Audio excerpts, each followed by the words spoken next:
up, everybody? Welcome back to the show. It's your boy Kenny coming at you solo dolo today. Make sure you smash that like button, that subscribe button, and hashtag more cowbell. You got to click that bell button so you get an alert every time we drop that new dose of fandom dopeness in your feed. Every single time you can personalize them, or you could do all of them if you're doing it on your mobile devices and all that. So make sure you take care of that and download this over on the podcast feed as well. This is going to be available on audio as well, so don't you miss out on that.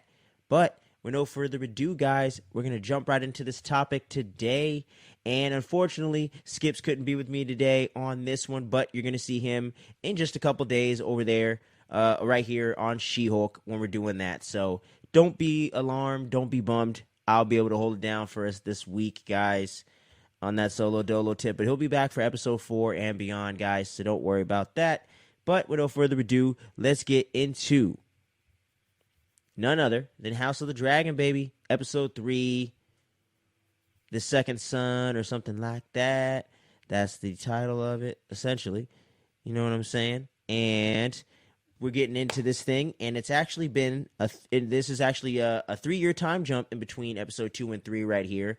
And Alicent is obviously remarried with Alicent has gotten married to Rhaenyra's father, Viserys, who is getting remarried to her to do that whole tradition as his grace is expected to do for the traditions. So he's done all that, and now they have a son named Aegon, who is now celebrating his 2nd birthday after we pick up when we pick up with them near the beginning of the episode.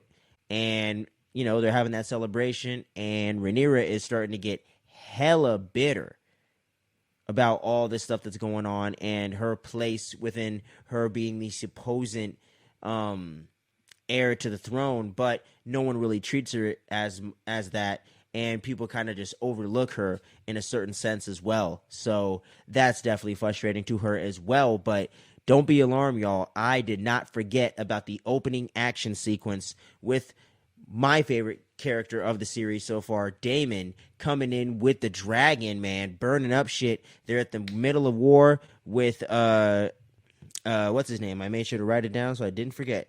Kraga Drehar. They are fighting him and his men, and they're at war. They've been at war for several years now after everything was going down there in episode 1 and 2, but essentially in 2, when Viserys' cousin was really prompting him as the king to start sending men over there and start sending more people from King's Landing over to help out with this war, with this effort, and it's just become a all-out war. And even though they have a bit of an edge with the dragons, they're not necessarily winning this fight, and they're actually kind of losing the war at the moment. And Daemon has not found that glory that he is looking for as the second born, as the second son. You know what I'm saying? Which all ties in to the title of the episode and all ties into the big theme of this episode. So I love how that all comes together. But that opening scene looked so damn good, man. The CGI was so on point, so well done, man. Really, really dug all of that. And then we get into Aegon's 2nd birthday celebration. And, you know, like I said before, you know, all the politicking going on. Otto Hightower is actually talking to another Hightower, someone else in his house. And he's actually talking to him about how he's got to start talking to Viserys about, you know, who's going to be that next heir and what they're going to do about that situation, because either Aegon the second, as they start to refer to him as, in a sense, is going to have to be the next heir, or someone else, but they don't want Rhaenyra having anything to do with the Iron Throne, or any woman for that matter. So they're trying to get shit going like tradition has done for all these centuries and all these generations and all that stuff. So they're trying to keep that going. So Otto Hightower is kind of conflicted with having to go politic with the king about all this stuff when he's having such a hard, conflicting time at this time. So all of that's very interesting. And then going on from there, Rhaenyra's talking to her father and all that, and just not really wanting to get involved with the festivities, not really all that thrilled about what's going on, just very distant, very cold in that sense, you know what I'm saying? And Alicent can see that, and she's definitely kind of bummed about it, but as her friend and kind of understanding in that matter, she understands where she's coming from, so she's not necessarily getting all up in her face about it or anything like that.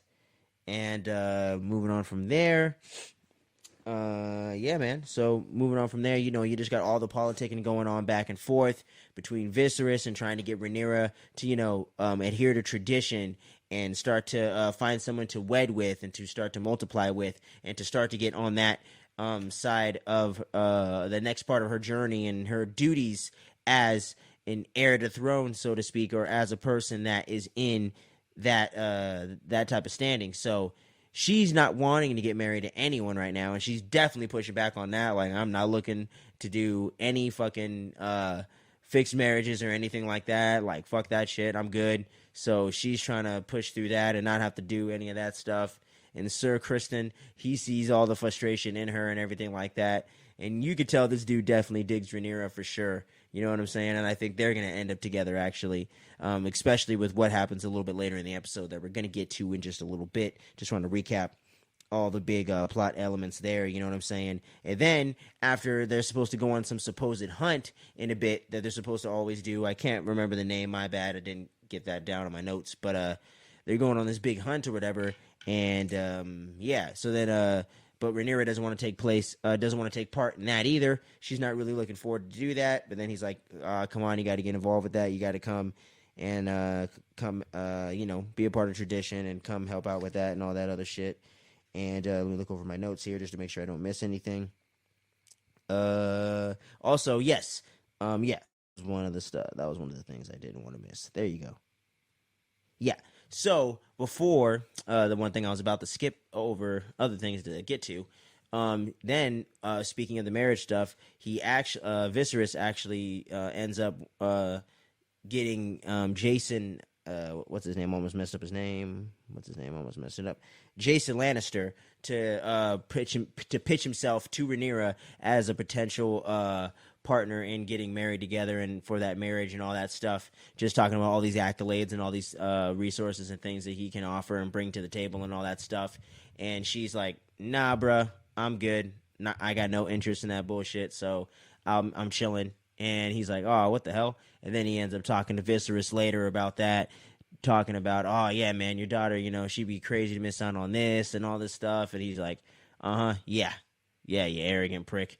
Even Viserys starts to not like him later on as well. So that was very funny to me. But after all the confrontations between Viserys and Rhaenyra, she ends up running off, and Sir Kristen has to go after her after she does so, and he just feels all conflicted and not really sure where to go with Rhaenyra and everything going on as the king and his duties and all the different things that are going on and all the decisions that he has to make. And he ends up confiding in Alicent about this by the bonfire thing or whatever at the ceremony. And he's talking to her about this and how he's so conflicted as Rhaenyra's father and just wants her to be happy and whatnot, but at the same time has to reinforce the tradition and the duties that they're expected to do. So I just like how his character doesn't seem so one-dimensional, you know what I'm saying?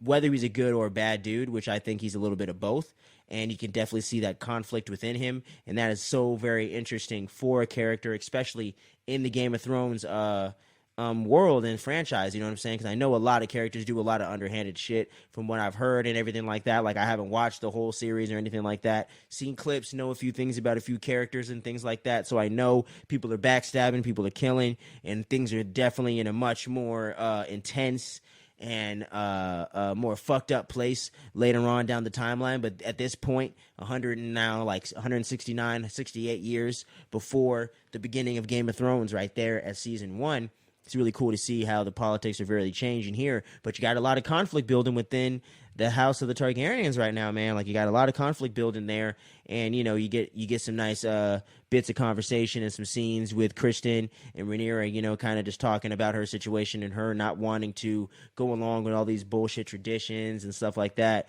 And Kristen kind of saying like, "Hey, like, a lot of people would really envy being in your position and having the kind of resources and money and comfort that you do have. No offense to you, you know what I'm saying? Like, someone like me that does come from where a lot of these people come from it is kind of a blessing to have some of these things that you do have as the princess, as the heir, as someone a part of this royal family and of this lineage, because him getting the role that she gave him as part of the King's Guard actually gave him a big upgrade and a big boost in life, and gave him a lot more money and things like that. Things like that to really help him financially, to really put him in a different place in life, and really make him kind of a somebody when he was really a nobody beforehand. And you know how all these things go politically in these kind of in this kind of world and at this kind of time. So I really dug that, and he has a lot of reverence and not respect, but a lot of gratitude for that. You know what I'm saying? And respect for her and for her family and things of that nature. And I just like the whole back and forth and the whole conversation with Kristen and Rhaenyra. And I really just love this actress so far that's playing Rhaenyra. Let me go ahead and grab her name real quick just so I don't. I definitely want to mention her real quick. But yeah, the girl that's playing this younger, Millie Alcock. There you go. The girl playing the younger version of Rhaenyra right now. I am loving her, and she is such a standout right now, and is really making this character so relatable and so likable for me. And I'm really enjoying her character as well. And eventually we end up getting back to the camp and everything like that. But before we do, she gets attacked by a boar and everything like that, and ends up killing the damn thing by stabbing the shit out of it after it gets past Kristen. And then we transition to her and Kristen coming back in the morning, back to camp or whatever. And then we end up getting to the whole entire discussion where people are asking, like, hey, are you going to, or people back with Damien and them in the war and everything at the front lines are like, hey, man, we need to get some help from the king. We need to get some help from the king. And he's like, nah, fuck that shit. We're not doing that. And he is really resistant to that because he's very proud and wants to get that glory, as I discussed at the top of the recap here. So he's really gung-ho and set on that. And then everyone back home is asking the king as well at the same time, hey, are you going to send any help out there for King Daemon and stuff like that? And people are saying, like, I think you should. And some people are saying, I think you shouldn't. But Rhaenyra really reinforces, like, hey, I think you really should. And things like that. And she's like, well, he's like, yeah, I definitely should. And he's also really considering, like, damn, that's my brother. I got to do something. You know what I'm saying? So he decides to go ahead and send the troops out there. He sends the letter to Daemon and everything like that. Sends the 10 ships from King's Landing over there. And Daemon ends up getting this letter a bit later on, just a little bit later on at the end of the episode there. And once he receives it, he rips it up and he's like, yo, man, fuck this shit. I'm not doing that. And he ends up beating up the messenger that actually brought the message to him, and almost pretty much, if not kills him, damn near kills him. And then he ends up taking off on his own, and they're like, whoa, what the fuck is up with this guy? And then he ends up taking off on his own to go do some other shit. Then we jump back over to Viserys and Rhaenyra having a discussion about everything that's been going on essentially recently in the last couple of years, after Viserys had a conversation with Alicent about everything going on there and what he should do both in the king and both his duties as their grace or whatever, and also just as a father with Rhaenyra. Once he kind of confides in her and talks to her about that, him and Rhaenyra are having a conversation now about how Rhaenyra is kind of just resisting all the traditions and all the duties that she's expected to do and everything like that. And he says, like, why do you always got to go against me and treat everything so bad like that? Like, even I have to, go along with tradition and go along with what's actually going down right now and all the things that I'm expected to do as the king. And it is hard. And I did get set up with your mother, but I did love your mother and I really do care about her, and I did care about her. So it can work out. And, Rhaenyra is just very resistant to it. Doesn't want to do that shit. Doesn't want to do any of that. Feels very, like, overlooked, underappreciated.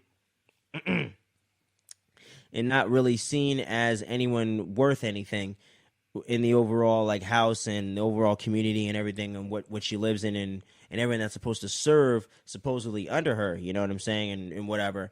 And I can kind of see where she's coming from in that regard as well. And then he's like, you know what? Fine. Here's a compromise, and here's what I'll do. I'll do you a solid. You just pick whoever you want to marry, but you got to marry someone sooner rather than later. But you can pick whoever it is in the kingdom or whatever. You can pick who the person is. It's up to you.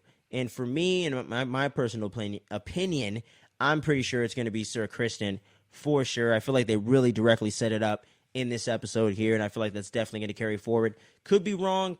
She could totally go with Jason Lannister or somebody else completely different, but for me, I feel like that's the direction in which it's going to head in. But hey, could totally be wrong, but we'll see. We will see. But I think that's the direction in which it's headed. And overall, we jump back to King Daemon, my gosh, over to Daemon, and he's over there about to take on Kraga Drahar and all his men again, and he's taking them on solo, and he makes it look like at first that he's surrendering, of course, to kind of trick them and make them drop their guard a little bit, and then he just draws his sword and starts going apeshit, slicing up everybody, but then they start getting all the bows and arrows, and everyone starts getting together in formation and raining down those bows and arrows on his ass, and they end up getting him in some pretty good spots, you know what I'm saying, and he ends up having to, like, duck for cover and everything like that after he's chopped up a bunch of his men, and you just got Kraga just over there with his grayscale looking ass, you know what I'm saying, just looking at everything, you know what I'm saying, and just surveying everything going on and all that stuff. And then Daemon's men end up showing up in the nick of time, and this one dude with one of the dragons, one of the Targaryens there, he pops up right there and he starts burning up shit. And then it kind of starts evening the odds there when all the other men show up, and Daemon gets an opening to go after Kraga directly. And then after he does, he ends up slicing this nigga in half, dragging that half of his body with him over to where everyone else is at. And that essentially ends the episode, man. And my gosh, I gotta say, overall, I really dug this episode. Really liked it, man. I thought it had just enough balance of the action and the politics and all the dialogue and everything like that, but I thought they were able to break it up nicely with them going on, you know, the hunts and doing different activities and things like that, and kind of breaking up the monotony of just people sitting around talking and stuff like that, which I thought did get a little more dull and a little more played out, and made the last episode in episode 2 for me very dry and not as entertaining to watch, because episode 1 I thought had the perfect balance of like the politics, a little bit of humor mixed in, not humor, but I meant to say a little bit of like a little bit of drama mixed in here and there, some really fucked up, like really harsh stuff, some really more emotional, more like character driven stuff like that. But then there was that action and that visceral violence that, you know, Game of Thrones for, you know what I'm saying, and that people have gotten, or that Game of Thrones has gotten that reputation amongst people for. So I wanted to see that definitely play more here in the third episode, and it definitely did in very, very effective ways. And like I said, I loved the way that it kind of started and ended the episode, and very much bookended it, you know what I'm saying? And we got all the politics and all the stuff in the middle there, but I thought this was a lot more of a relatable, more interesting, more dynamic story here, and it just had better pacing overall as an episode, you know what I'm saying? So I'm definitely a little bit more on board with this one. I would definitely give this episode a very good 7.5. I really like this episode. And overall, like I said, I'm still in that 7.0 range for the series. Very solid start to a series right here. 3 episodes in. Can't wait to see where episode 4 goes. And I'm hearing rumors that episode 5 or episode 6 is going to be where the time jump happens. But I believe it's going to be episode 6 if I had to take a guess. So that's when we're going to see the new cast of Olivia Cook and what's the other girl's name? Let me make sure to get that real quick. But we're gonna see whatever. But we're gonna see the time jump of the other girl as well, with Olivia Cook here, with Rhaenyra and Alicent as the older versions of them 10 years in the future. So we should be seeing that within the next couple episodes, guys. But thank you for tuning in to this latest recap and review. We're gonna have them coming for you every single week, no matter what. May not always be Mondays, but generally should be Mondays. And we're going to have them coming at you every single week for the entire run of this series. Definitely enjoying it so far, but would love to hear what you guys think about it down below in the comments. Please let us know. We would love to discuss it with each and every one of y'all. And for all of you listening on the podcast feed, let us know what you thought about it on the social medias, man. IG, Twitter, at fandom_frequency at IG. And then our Twitter is at fan_frequency. You're going to see that FF logo. You know it's us. Make sure you follow us over there. Let us know what you thought about this episode and any of our latest content here on the podcast, YouTube, all of that. We got exclusives for each one of them separately, and we got a lot of content that goes both ways. So make sure you check all of that stuff out, guys. And like I said, we're going to have those weekly recaps coming for House of the Dragon. We're going to have them coming as well for She-Hulk. We got the Rings of Power recap coming for the first 3 episodes dropping this weekend. So make sure y'all stay tuned. Don't sleep on any of the dopeness, guys. And we're going to have my boy Skippy back on the next recap, guys, and hopefully have him for the rest of the run. So until then, stay tuned, don't sleep, and peace out, y'all. Much love.